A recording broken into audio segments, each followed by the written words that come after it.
હરી તું ગાડું મારું ચા લઈ જા કાઈ ન જાણું રે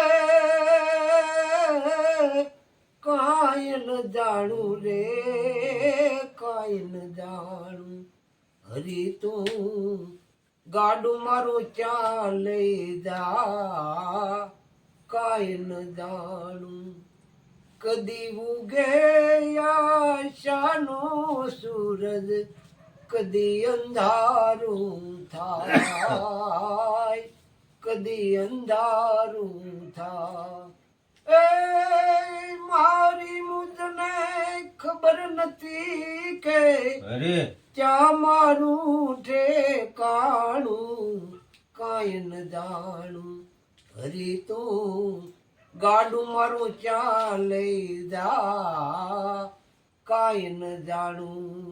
પ્રફુલભાઈ દવે નો અવાજ થયા. આજે નકાભાઈ વાહણિયા જે બોલ્યા છે સાહેબ, ખરેખર તો મને ને તમને આપણે ક્યાં પાટે હેલા જાય એ ખબર નથી. આપણું ગાડું પોતાનું ક્યાં જાય ને એ ખબર નથી. અને સાહેબ ખરેખર વિશ્વાસ ન હોય તો તમારા દિમાગમાં વિચાર કરી લેજો. આપણે માણસોને આગળ આંખ્યું જ ન કહેવાય, પાછળ આંખ્યું કહેવાય. ખરેખર આવતા દિવસમાં શું થાય એ મને તમને ખબર નથી. વટી ગયેલા દિવસોની ખબર છે કે ગઈકાલે આ રીતે બન્યું હતું, આવતીકાલે શું થાય એ ખબર નથી.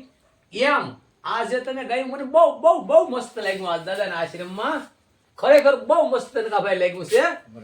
કહેવાનો અર્થ મારો એ છે કે ગાડું ક્યાં લઈ જાય છે હરી તું મારું ગાડું ક્યાં લઈ જાય છે.